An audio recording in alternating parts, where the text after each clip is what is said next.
Coach, you can start us off. All right, so good road win, 40-6, ACC opponent.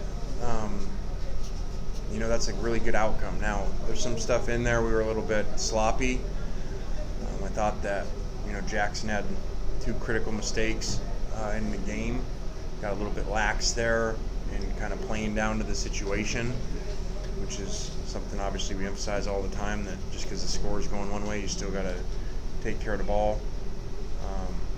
And I thought the snap overhead early was obviously a big momentum play, or else it seemed like we were kind of headed towards an early blowout. So excited the way the guys played. Thought we played really good run defense.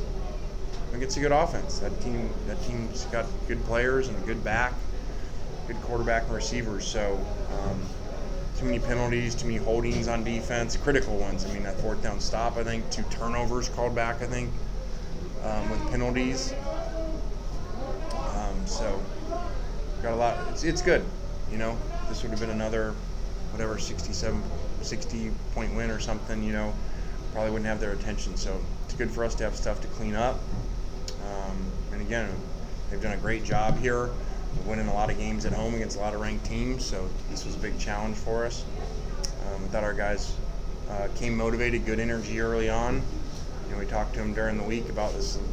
Last time they get to play these guys during the week, called over, and John Curry said we're not playing next year and bought out of the game. So I thought that was a good message for our players, that somebody willing to pay money not to play them. It says a lot of where our program is right now. Questions? Lane, you held them to 5 rushing yards in the first half. I think it was like 40-something total, about 4 or 5 sacks. Just how dominant was the defensive front? How much of a difference is that for your team this year as opposed to a year ago? Completely different than any time we've been here. Obviously, that was, since the Georgia game, that was a priority. The lines, I thought that showed up today. Again, we're going to have better opponents, but we've not been like that. And I think that's a good offensive line. And I think they're going to do good things this year on offense. Our scouting reports were high on their players on offense and their offensive line. So I just thought our defensive line really in warm-ups, you could tell, like it was a big-time game for them. Just really challenged them not to give into the, atmosphere that obviously was kind of dead today, and play their game. I thought, by the way, our fans were great. So they stayed till the end. It was awesome. So we can have our road mentality at home. Lane, it's your first road game. You guys had a little bit of adversity, but you ended up winning still by 34. What you learn about your team in a game like this? Yeah, I think the way you said that is exactly right, and it's probably what we needed.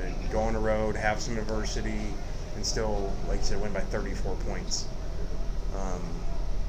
It says a lot about them that they're really talented. That's what it says. It says that they're really talented, that we can play sloppy, get penalties, turnovers, and still win like that. It's a really talented roster. Now we got to not have the critical penalties on defense and the 2 turnovers, and really Jackson's penalty with the helmet, probably cost us 4 points. And we still got to go for it on 4th and 1, but our analytics have been good on 4th and 1, obviously with JJ. Lane, following up on that penalty that Jackson got, did you ask for a review? What was the process through that? Because it looked like it was close to the score. Yeah, I kind of thought there was potential targeting there, and then I called timeout so we could look at it longer, and then did not challenge it, just because the officials told me they'd looked at it and don't think there was anything there with it. So they probably made the right call. Lane, a lot of times coaches will defer after winning the coin toss. You took the ball and you guys went right down the field. I mean, talk about the thinking behind that. Why did you take the ball and why did you want the ball first? Yeah, I don't even know if we won the toss, so we just don't even discuss that because our players know we don't defer. It's not really what our program's about. So I thought I heard coming out that they won and deferred, but whatever. We usually start with the ball. So You won. I think that there's only been 2 times we didn't start with the ball since Golding's been here, because we reviewed that yesterday. So whatever that is, 12, 13, 16 games, we've started with all 14 of them. Talk about the defense. Because Goldie wants to start on defense, and so we have that conversation every Friday, and he doesn't win. Talking about the defensive line, I saw quite it off. Does it feel like a short-term, long-term thing with Jared, or is it? Yeah, I really don't know.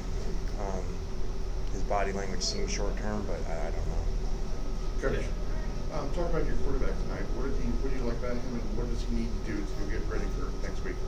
Yeah, I didn't like his interception. I didn't like his penalty. Those were critical plays, and I mean, I saw that coming on the interception too. He just got too casual in the moment that I can just make any throw and anything's going to go my way. And it's college football, you know, like it's an ACC team. You can't do that. Actually said it to his helmet right after the play was over. I could see that coming. So obviously I got to remind him better, you know, not to get lax like that. And Coach, how important was it to go ahead and come out on the first drive, score a touchdown, and then you also stopped Wake Forest on their possession? How important was that? I thought the beginning game was huge. I get really nervous when we go on the road in a dead environment like this, you know, that if you don't start early, they get some momentum, and, you know, our guys are kind of going through the motions. So that did not seem to be the case. We started fast on defense and offense, so I was really pleased with that. And really, I think that fumbled snap really kind of screwed that momentum up, that maybe the game would have got lopsided quicker. Going back to your defense, not giving up a touchdown in the first 3 games, talk about your ability to stop teams in the red zone specifically. Yeah, I mean, that sounds really good. So 3 games without a touchdown and at Ole Miss. So we've come a long ways over there. A lot of credit to the defensive staff and our collective. So, but we have played really good red zone defense. We've kind of bended in the middle some, and then really rose to the occasion there. When Jackson kind of puts his head down there, I guess it was the 4th quarter, the 13-yard run, does that sort of define his toughness? And then how much do you like or kind of get nervous in situations like that when the game's already at hand? Yeah, I didn't really want to run him, but it was just they were dropping so deep in the 3-man rush, you know, that there really wasn't anywhere to throw it. So we went to the quarterback draw there, and that's just who he is. So it's hard to get him out of it, and I was okay with that. The game, I don't know what the score was, but it felt like it was still a game at that point. So that was big. Anything else for Coach? All right, great. Well, players in next.